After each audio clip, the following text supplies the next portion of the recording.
Muy buenos días. Muy buenas tardes. O muy buenas noches.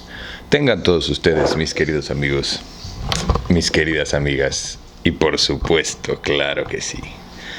Todos ustedes, bola de confundidos los que están en medio. Bienvenidos una vez más a este. Qué bonitos pájaros se ven a través de mi ventana, güey. Perdón, es que aquí enfrentito, güey, como podrás ver en el reflejo, tengo yo una ventana. Pero bueno, sin más por el momento, ni para los estúpidos. Muy buenos días, muy buenas tardes, muy buenas noches. Ya me confundí. ¿Cómo están? Buenos días. Estamos aquí reunidos para continuar con la lectura de El Señor de los Anillos.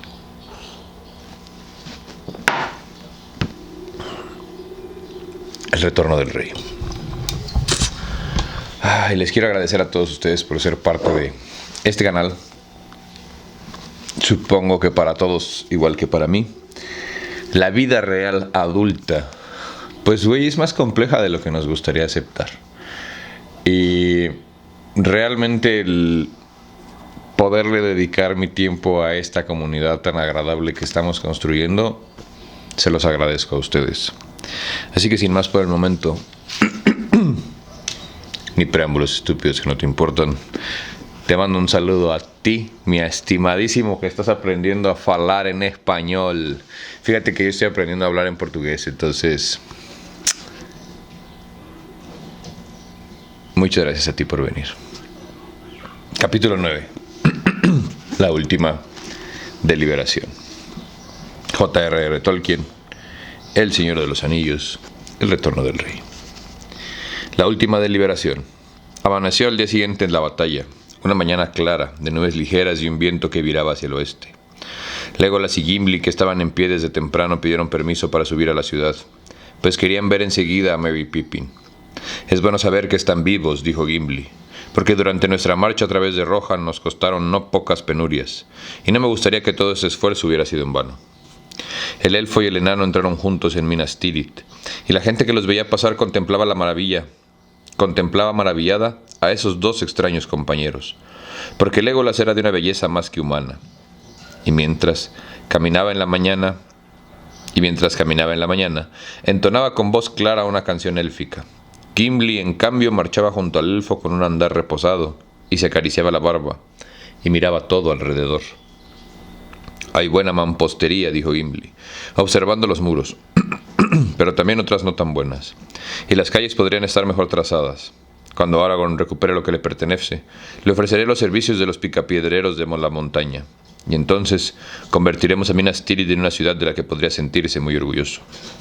«Lo que necesitas son más jardines», dijo Legolas. «Las casas están como muertas, y es demasiado poco lo que crece aquí con alegría. Si Aragorn obtiene un día lo que es suyo, los habitantes del bosque le traerán pájaros que cantan y árboles que no mueren».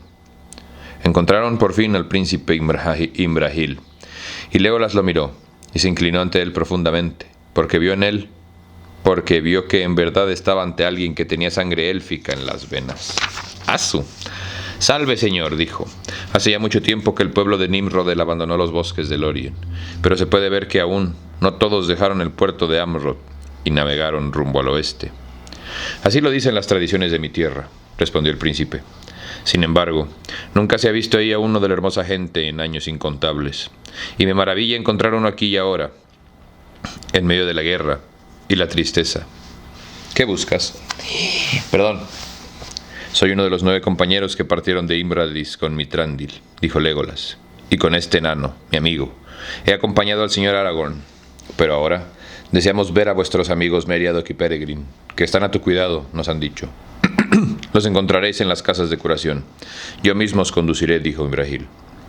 «Bastará que mandes a alguien que nos guíe, señor», dijo Legolas. «Aragorn te envía este mensaje, porque no desea entrar de nuevo en la ciudad en este momento.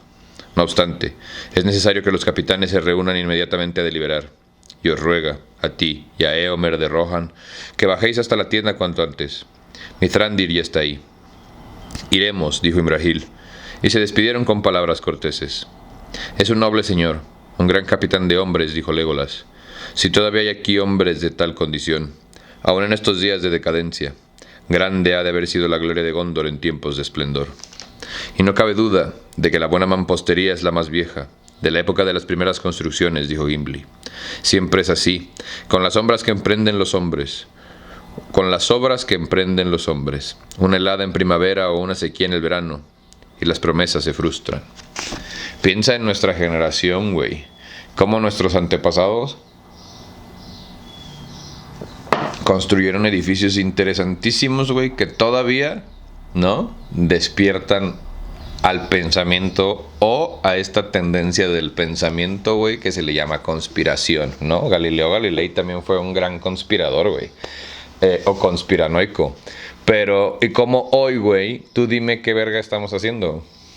O sea, dime qué edificio impresionante hemos construido, güey. ¿Qué tipo de mampostería manejamos nosotros, los del futuro? ¿O todo se lo vas a pedir a ChatGPT mediocre? Y sin embargo, rara vez dejan de sembrar, dijo Legolas. Y la semilla yacerá en el polvo y se pudrirá, solo para germinar nuevamente en los tiempos y lugares más inesperados. Las obras de los hombres no sobrevivirán, Gimli. Es cierto, y es nuestra culpa. Para acabar en meras posibilidades fallidas, supongo, dijo el enano. De esto los elfos no conocen la respuesta, dijo Legolas. En aquel momento llegó el sirviente del príncipe y los condujo a las casas de curación, y ahí se reunieron con sus amigos en el jardín. Y fue un alegre reencuentro durante un rato. Durante un rato pasearon, conversaron y disfrutaron en una tregua de paz y reposo. Al sol de la mañana en los circuitos ventosos de la ciudad alta. Más tarde, cuando Merry empezó a sentirse cansado, se sentaron en el muro, de espaldas al prado verde de las casas de curación. Frente a ellos, el Anduin centelleaba a la luz y se perdía en el sur, tan lejano que ni el mismo Legolas alcanzaba a ver cómo se internaba en las llanuras y la bruma verde del Evenin y el Itlindien meridional. Perdón. De pronto, mientras los otros hablaban, Legolas se quedó callado, y mirando a lo lejos vio unas aves marinas blancas que volaban al sol por encima del río. «¡Mirad!», exclamó. «Gaviotas. Se alejan volando tierra adentro. Me maravillan y al mismo tiempo me turban el corazón. Nunca en mi vida las había visto, hasta que llegamos a Pelargir. Y ahí las oí gritar en el aire mientras cabalgábamos a combatir en la batalla de los navíos. Y quedé como petrificado, olvidándome de la guerra de la Tierra Media, pues las voces quejumbrosas de esas aves me hablaban del mar. El mar. ¡Ay! Aún no he podido contemplarlo, pero en lo profundo del corazón de todos los de mi raza late la nostalgia del mar. Una nostalgia que es peligroso remover. ¡Ay, las gaviotas! Nunca más volveré a tener paz, ni bajo las hayas, ni bajo los olmos. «No hables así», dijo Gimli. «Todavía hay innumerables cosas para ver en la Tierra Media, y grandes obras por realizar. Pero si toda la hermosa gente se marcha a los puertos, este mundo será muy monótono para los que están condenados a quedarse». «Monótono y triste, por cierto», dijo Merry. «No marches a los puertos, Legolas. Siempre habrá gente, grande o buena, y hasta algún enano sabio como Gimli, que tendrá necesidad de ti». «Te dije». «Al menos eso espero, aunque me parece, a veces, que lo peor de esta guerra no ha pasado aún. Cuánto desearía que todo terminase, y terminase bien». «No te pongas tan lúgubre», exclamó Pippin. «El sol brilla y estamos aquí, otra vez reunidos, por lo menos por un día o dos. Quiero saber más acerca de todos vosotros. A ver, Gimli, esta mañana tú y Legolas habéis mencionado no menos de una docena de veces al extraordinario viaje con trancos, pero no me habéis contado nada». «Aquí puede que brille el sol», replicó Gimli, «pero hay recuerdos de ese camino que prefiero no sacar de las sombras. De haber sabido lo que me esperaba, creo que ninguna amistad me hubiera obligado a tomar los senderos de los muertos». «¡Los senderos de los muertos!», dijo Pippin. «Se los oí nombrar a Aragorn y me preguntaba de qué hablaría. ¿No nos queréis decir algo más?» «No por mi gusto», respondió Gimli, «pues en ese camino me cubrí de vergüenza. Gimli, hijo de Gloin, que se consideraba más resistente que los hombres y más intrépido bajo tierra que ningún elfo, pero no demostré ni lo uno ni lo otro, y si continué hasta el fin fue solo por la voluntad de Aragorn». «Y también por amor a él», dijo Legolas, «porque todos cuantos llegan a conocerle llegan a amarlo, cada cual a su manera, hasta la fría doncella de los Rohirrim. Partimos del sagrario a primera hora de la mañana el día en que tú llegaste, Merry, y era tal el miedo de los que los dominaba a todos, que nadie se atrevió a asistir a la partida, salvo la dama Eowyn, que ahora yace herida en esta casa. Hubo tristeza en esa separación, y me apenó presenciarla. Y yo, Ay, solo me compadecía de mí mismo, dijo Gimli. No hablaré de ese viaje. Y no pronunció ni una palabra más.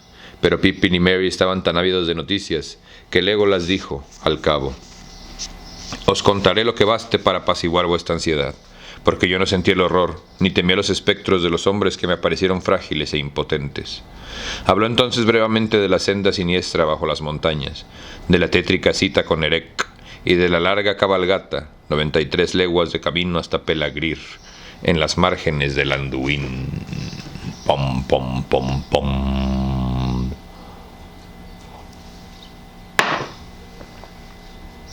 «4 días y 4 noches cabalgamos desde la Piedra Negra», dijo, «y entrábamos en el 5.º día cuando he aquí que de pronto, en las tinieblas de Mordor, renació mi esperanza, porque en aquella oscuridad el ejército de las sombras parecía cobrar más fuerza, transformarse en una visión todavía más terrible.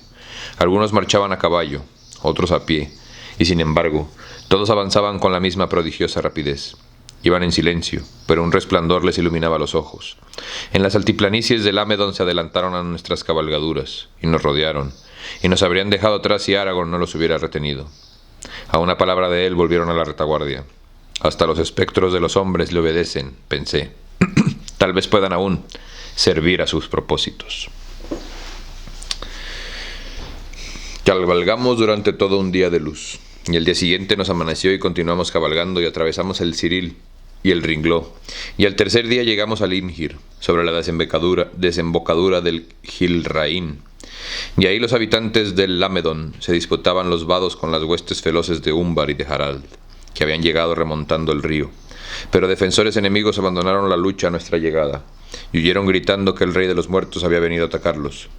El único que conservó el ánimo y nos esperó fue Angbor, señor del Amedon, y Aragorn le pidió que reuniese a los hombres y nos siguieran, si se atrevían, una vez que el ejército de las sombras hubiese pasado. En Pelagrir, el heredero de Isildur tendrá necesidad de nosotros, dijo. Así cruzamos el Giraín, dispersando a nuestro paso a los fugitivos aliados de Mordor. Luego descansamos un rato, pero pronto Aragorn se levantó diciendo: «Oíd, Minas Tirith ya ha sido invadida. Temo que caiga antes de que podamos llegar a socorrerla». Así pues, no había pasado aún la noche cuando ya estábamos otra vez en las sillas, galopando a través de los llanos de Levenin, esforzando las cabalgaduras. Legolas se interrumpió un momento y suspiró, y volviendo la mirada al sur, cantó dulcemente. De plata fluyen los ríos del Celos al Eruí, en los verdes prados de Levenin. Allá crece la hierba, el viento y el mar. Nacen los lirios, mece el viento del mar, mece los lirios blancos. Y las canámpulas, campánulas doradas caen de mayos y el alfirín, en los verdes prados de Levenin, en el viento del mar.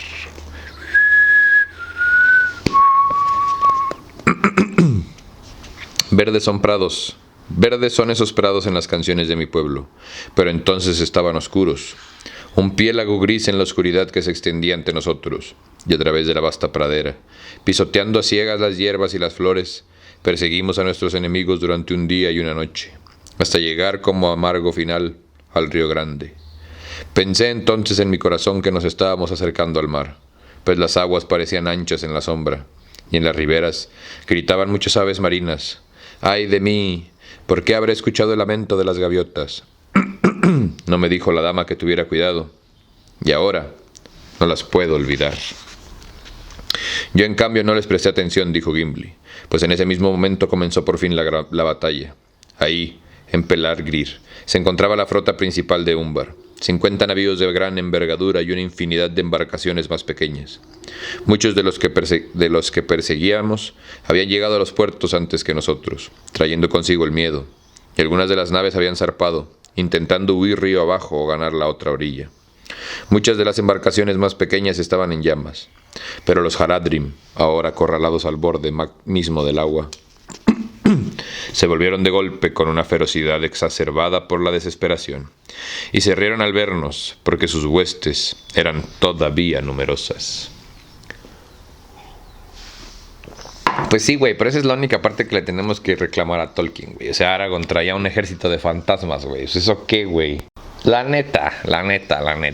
Bueno, yo pienso, güey. Deux ex machina se llama en el guionismo, güey. Cuando la máquina se vuelve Dios y te salva. Aquí fue el fantasmas, güey. Pero Aragorn se detuvo y gritó en voz tonante: «Venid ahora, os llamo en nombre de la Piedra Negra», y súbitamente el ejército de las sombras, que había permanecido en la retaguardia, se precipitó como una marea gris, arrasando todo cuanto encontraba a su paso. Oí gritos y cuernos apagados, y un murmullo como de voces innumerables muy distantes, como si escuchara los ecos de alguna olvidada batalla de los años oscuros. En otros tiempos, pálidas eran las espadas que ahí desenvainaban, pero ignoro si las hojas morderían aún, pues los muertos no necesitaban más armas que el miedo. Nadie se les resistía. Trepaban a todas las naves que estaban en los diques y pasaban por encima de las aguas a las que se encontraban ancladas. Y los marineros, enloquecidos de terror, se arrojaban por la borda, excepto los esclavos que estaban encadenados a los remos. Y nosotros cabalgamos implacables entre los enemigos en fuga, arrastrándolos como hojas caídas, hasta que llegamos a la orilla. Entonces a cada uno de los grandes navíos que aún quedaban en los muelles, Aragorn envió a uno de los Dúnedain para que reconfortaran a los cautivos que se encontraban a bordo, y los instaran de olvidar el miedo y a recobrar la libertad. Antes que terminara aquel día oscuro, no quedaba ningún enemigo capaz de resistirnos. Los que no habían perecido ahogados huían precipitadamente, rumbo al sur con la esperanza de regresar a sus tierras.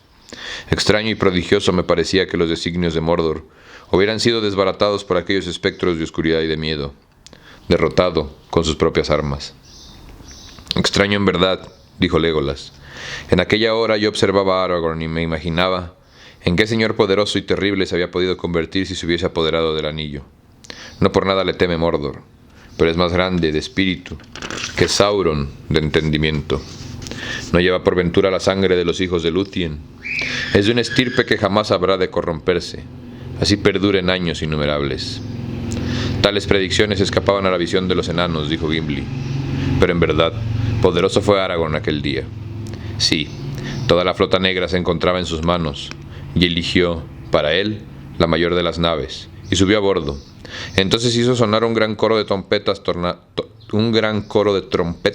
tomadas al enemigo, y el ejército de las sombras se replegó hasta la orilla, y ahí permanecieron, inmóviles y silenciosos, casi invisibles excepto un fulgor rojo en las pupilas que reflejaban los incendios de las naves. Y Aragorn habló entonces a los hombres muertos, gritando en voz fuerte: «Escuchad ahora las palabras del heredero de Isildur. Habéis cumplido vuestro juramento. Retornad y no volváis a perturbar el reposo de los valles. Partid y descansad».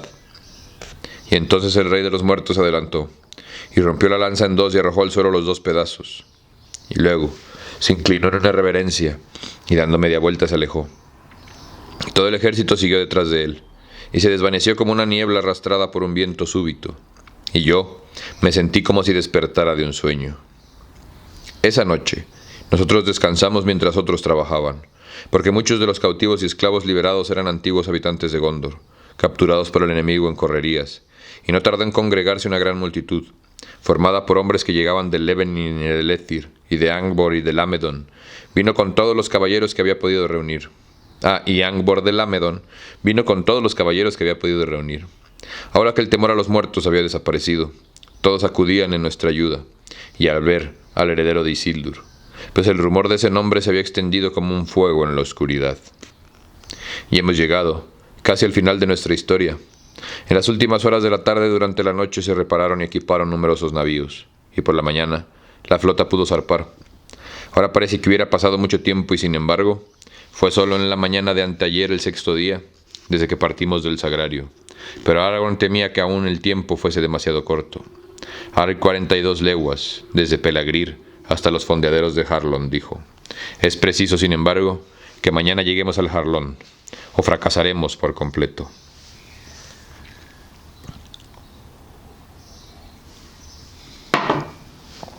Ahora, los que manejaban los remos eran hombres libres y trabajaban con vigor. Sin embargo, remontábamos con lentitud el río Grande, pues teníamos que luchar contra la corriente, y aunque no es rápida, en el sur, el viento no nos ayudaba. A mí se me había encogido el corazón, a pesar de nuestra reciente victoria en los puertos, si Legolas no se hubiese reído de pronto. «Arriba esas barbas, hijo de Durin», exclamó, «porque se ha dicho, cuando todo está perdido, llega a menudo la esperanza». Pero qué esperanza veía él a lo lejos, no me lo quiso decir. Llegó la noche y la oscuridad creció, y estábamos impacientes, pues allá lejos en el norte veíamos bajo la nube un resplandor rojizo. Y Aragorn dijo: «Minas Tirith está en llama». Pero en la medianoche vino en verdad la esperanza. Hombres de Lethir, lobos de mar, avenzados atisbando el cielo del sur, anunciaron un cambio, un viento fresco que soplaba del mar. Mucho antes del día, los navíos izaron las velas, y empezamos a navegar con mayor rapidez, hasta que el alba blanqueó la espuma en nuestras proas. Y así como sabéis, llegamos a la hora tercera de la mañana, con el viento a favor y un sol despejado, y en la batalla desplegamos un gran estandarte. Fue un gran día y una gran hora, aunque no sepamos qué pasará mañana. Pase lo que pase, el valor de las grandes hazañas no merma nunca, dijo Legolas. Una gran hazaña fue la cabalgata por los senderos de los muertos, y lo seguiría siendo, aunque nadie quede en Gondor para cantarla.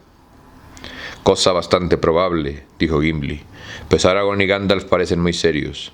Me pregunto qué discusiones estarán tomando allá abajo en la tienda. Yo, por mi parte, lo mismo que Merry, desearía que con nuestra victoria la guerra hubiese terminado para siempre. Pero si aún queda algo por hacer, espero participar, por el honor del pueblo de la montaña solitaria. Y yo, por el pueblo del gran bosque, dijo Legolas, y por amor al señor del árbol blanco. Luego, los compañeros callaron, pero se quedaron sentados un tiempo en aquel sitio elevado, cada uno ocupado con sus propios pensamientos, mientras los capitanes deliberaban.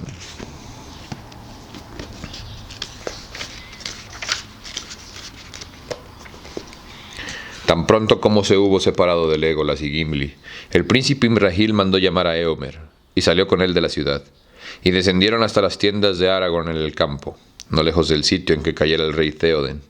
Y ahí, reunidos con Gandalf y Aragorn, los hijos de Elrond celebraron consejo.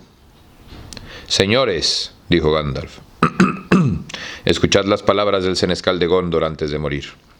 Durante un tiempo triunfarás quizá en los campos del Pelennor, por un breve día, mas contra el poder que ahora se levanta no hay victoria posible. No es que os exhorte a que como él os dejéis llevar por la desesperación, pero sí a que sopeséis la verdad que encierran esas palabras. Las piedras que ven no engañan, ni el mismísimo señor de Barad-dûr podría obligarlas a eso. Podría quizá decidir sobre lo que verán las mentes más débiles, o hacer que interpreten mal el significado de lo que ven. No obstante, es indudable que cuando Denethor veía en Mordor grandes fuerzas que se disponían a atacarlo, mientras reclutaban otras nuevas, veía algo que era cierto. Nuestra fuerza ha alcanzado apenas para contener la primera gran acometida. La próxima será más violenta. Esta es, por lo tanto, una guerra sin esperanza, como Denethor adivinó. La victoria no podrá conquistarse por las armas. Ya no os mováis de aquí y soportéis un asedio tras otro. Ya avancéis para ser aniquilados al otro lado del río. Solo os queda elegir entre dos males, y la prudencia aconsejaría reforzar las defensas y esperar al ataque. Así podréis prolongar un poco el tiempo que os resta. Propones entonces que nos retiremos a Minas Tirith, o a Dol Amroth, o al Sagrario, y que nos sentemos ahí como niños sobre castillos de arena, mientras sobre la marea, dijo Imrahil. No habría en tal consejo nada nuevo, dijo Gandalf. ¿No es acaso lo que habéis hecho, o poco más durante los años de Denethor? Pero no, dije que eso sería lo prudente. Yo no aconsejo la prudencia. Dije que la victoria no podía ser conquistada por las armas. Confío aún en la victoria, ya no en las armas. Porque en todo esto cuenta el anillo de poder, el sostén de Barad-dûr y la esperanza de Sauron. Pam, pam, pam. Y de este asunto conocéis todos bastante como para entender en qué situación estamos, así como Sauron. Si reconquista el anillo, vuestro valor es en vano, y la victoria de él será rápida y definitiva. Tan definitiva que nadie puede saber si terminará alguna vez, mientras dure este mundo. Y si el anillo es destruido, Sauron caerá. Tan baja será su caída que nadie puede saber si volverá a levantarse algún día, pues habrá perdido la mejor parte de la fuerza que era innata en él en un principio, y todo cuanto fue creado o construido con ese poder se derrumbará, y él quedará mutilado para siempre, convertido en un mero espíritu maligno que se atormenta a sí mismo en las tinieblas, y nunca más volverá a crecer y a tener forma. Y así, uno de los grandes males de este mundo habrá desaparecido. ¿Qué anillo le tendremos que quitar a los pinches políticos de mierda en donde vivimos para que desaparezcan? Perdón, me distraje.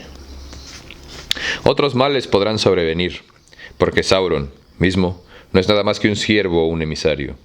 Pero no nos atañe a nosotros dominar todas las mareas del mundo, sino hacer lo que está en nuestras manos por el bien de los días que nos ha tocado vivir, extirpando el mal en los campos que conocemos, y dejando a los que vendrán después una tierra limpia para la labranza.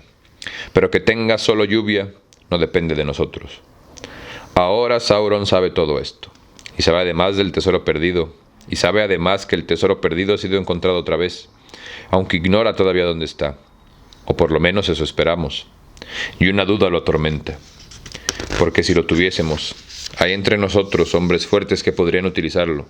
También eso lo sabe, pues me equivoco, Aragorn, al pensar que te mostraste ante él en la piedra de Orthanc.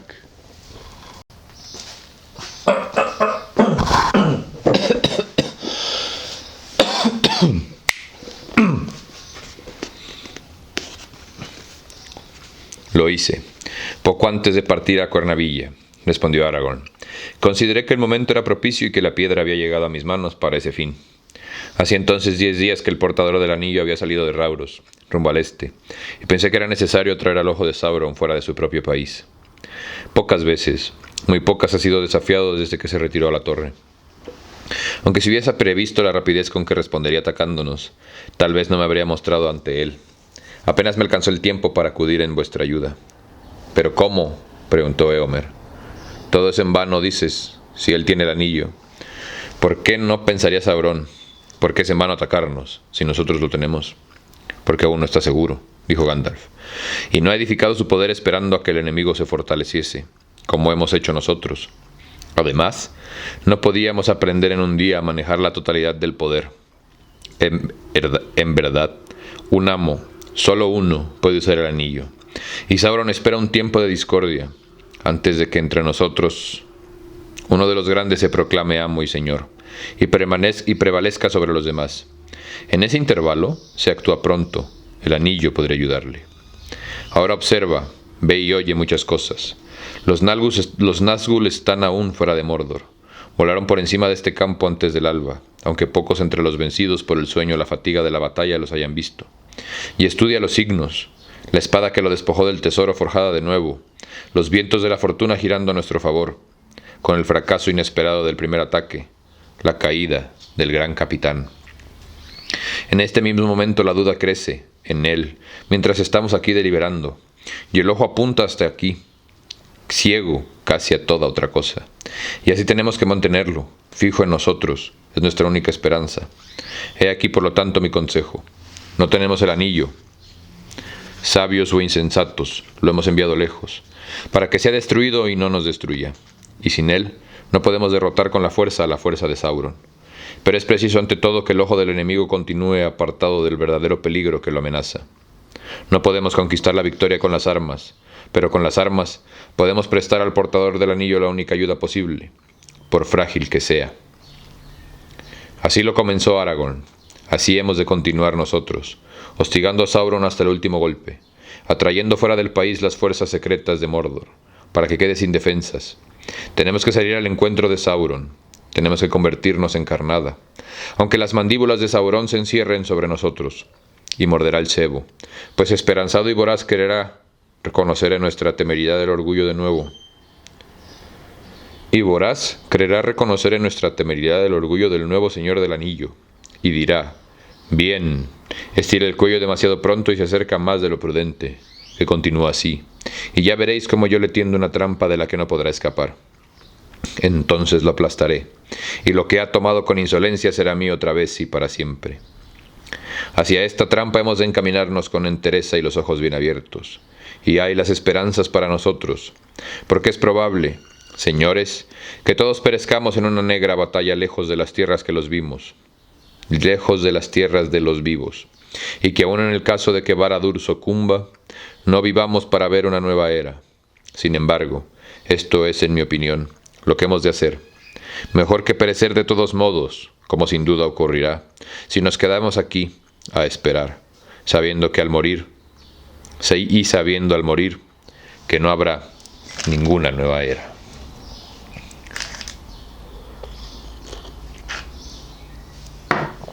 Sí, güey, digo que es mejor morir peleando, ¿no, güey? No que encerrado, güey. Se ha de ser eterna la espera, güey. No, vete a la verga, mejor tirando madrazos, hijo. Durante un rato, todos guardaron silencio. Al fin habló Aragorn. Así como he comenzado, así continuaré. Nos acercamos al borde del abismo, donde la esperanza y la desesperación se hermanan. Titubear equivale a caer. Que nadie se oponga ahora a los consejos de Gandalf, cuya larga lucha contra Sauron culmina al fin. Si no fuese por él, hace tiempo que todo se habría perdido para siempre. Sin embargo, no pretendo todavía dar órdenes a nadie, que cada cual decida según su propia voluntad. Entonces dijo el Rohirrim: del norte hemos venido con este propósito y de Elrond nuestro padre recibimos el mismo consejo. No volveremos sobre nuestros pasos. Y en cuanto a mí, dijo Éomer, poco entiendo de tan profundas cuestiones, mas no lo necesito. Lo que sé, y con ello me basta, es que así como mi amigo Aragorn me socorrió a mí y a mi pueblo, así acudiré yo en ayuda de él cuando él me llame. Iré. Y por mi parte, dijo Imrahil, considero al señor Aragorn como mi soberano, quiera él o no reivindicar tal derecho. Los deseos de él son órdenes para mí. También yo iré. No obstante, puesto que reemplazo por algún tiempo al senescal de Gondor. Primero de pensar en su pueblo. No desoigamos aún del todo la voz de la prudencia, pues hemos de estar preparados contra cualquier posibilidad, buena o mala. Todavía puede ocurrir que triunfemos y mientras quede alguna esperanza, Gondor tiene que ser protegida. No quisiera retornar en triunfo a una ciudad en ruinas y ver a nuestro paso las tierras devastadas. Y sabemos por los Rohirrim que nuestra frontera septentrional espera un ejército todavía intacto. Es cierto, dijo Gandalf, no te aconsejo que dejes la ciudad indefensa, y en verdad, no es necesario que llevemos al este una fuerza poderosa, como para emprender un ataque verdadero y serio contra Mordor, pero sí suficiente para desafiarlos a presentar batalla, y tendrá que ponerse en marcha muy pronto. Yo pregunto a los capitanes, ¿con qué fuerza podríamos contar en un plazo de 2 días? Es imprescindible que sean hombres valerosos, que vayan voluntariamente, conscientes del peligro. Todos los hombres están fatigados y hay numerosos heridos, leves y graves, dijo Éomer, y también se han perdido muchos caballos, lo que es difícil de reparar. Si en verdad tenemos que partir tan pronto, dudo que pueda llevar conmigo más de 2000 hombres, dejando otros tantos para la defensa. No hemos de contar solo con los que combatieron en este campo, dijo Aragorn. Ahora que las costas han quedado libres de enemigos, llegan nuevas fuerzas de las feudos del sur. 4000 envié 2 días atrás, desde Pelegrín hasta a través del Nosarnak, y el Angmor el intrépido cabalga al frente. Si partimos dentro de 2 días, estarán cerca de aquí bastante antes. Además, he ordenado a muchos otros que me siguieran y remontaran el río en tantas embarcaciones como pudieran conseguir. Y con este viento no tardarán en llegar. En verdad, varias naves han anclado ya en los muelles de Harlrond. Estimo que podríamos llevar unos 7000 hombres, entre infantes y jinetes, y a la vez dejar la ciudad mejor defendida que cuando comenzó el ataque. La puerta ha sido destruida, dijo Imrahil. ¿Dónde está ahora la pericia para reconstruirla y ponerla de nuevo? En Erebor, en el reino de Dain, dijo Aragorn. Y si no se desbaratan todas nuestras esperanzas, llegado el momento enviaré a Gimli, hijo de Gloin, en busca de los picapiedreros de la montaña. Pero los hombres son una defensa más eficaz que la puerta, y no habrá puerta que resista al enemigo si los hombres la abandonan.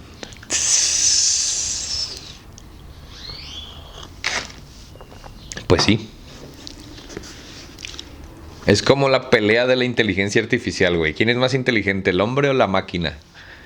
Y en una entrevista, el mediocre ese hijo de un millonario, que es dueño de una red social que se llama Twitter, y otro güey que no me acuerdo cómo se llama, güey, es un japonés, están discutiendo sobre qué es más inteligente, si la inteligencia artificial o el hombre, ¿no? Y el que compra todo, güey, insiste en la inteligencia artificial es más inteligente, y el japonés se voltea y le dice, bueno, mira, en algo tienes un punto, ¿no? Pero yo he visto a la inteligencia artificial programar muchas cosas, pero nunca la he visto diseñar a un hombre. y sí he visto al hombre diseñar a la inteligencia artificial. Ahí nomás ahí nomás pa' las cocas, dijeron los corridos. Tales fueron pues las conclusiones del debate. En la mañana del segundo día partirán con 7,000 hombres, si conseguían reunirlos. La mayor parte de esta fuerza iría a pie, a causa de las regiones accidentadas en que tendrían que internarse. Aragorn trataría de reunir unos 2,000 de los que se habrían plegado a él, en el sur, pero Imrahil tendría que reclutar 3,500, y Éomer 500 de los Rohirrim, que aún desmontados eran guerreros diestros y valientes. Y él mismo iría a la cabeza de una columna formada por 500 de sus mejores jinetes. En una segunda compañía de otros 500 jinetes, junto con los hijos de Elrond, marcharían los Dúnedain y los caballeros de Dol Amroth. En total, 6,000 hombres a pie y 1,000 a caballo.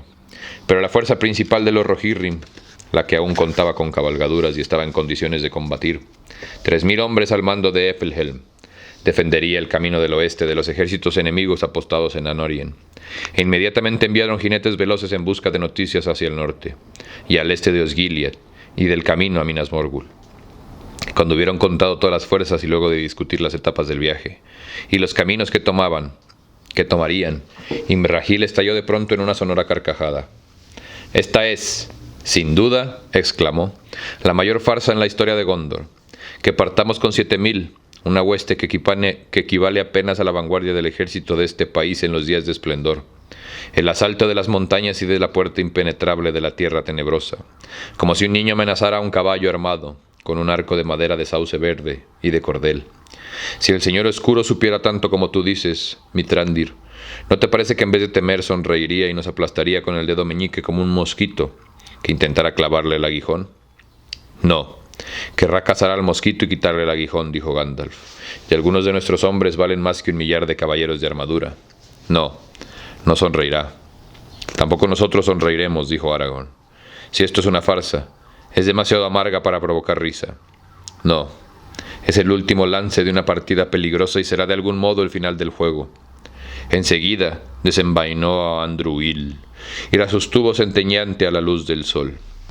No volveré a desenvainarte hasta que se haya librado la última batalla.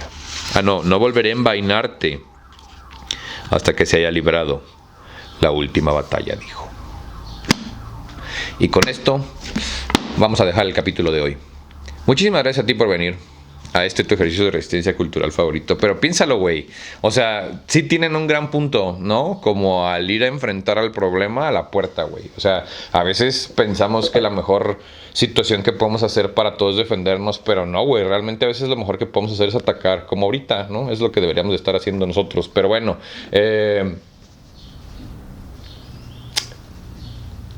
no sé, güey. No sé, no tengo nada positivo que decir hoy. Muchísimas gracias a ti por venir a tu ejercicio de resistencia cultural favorito. Yo soy Barbitos, muchas gracias por venir y nos vemos pronto. Chao.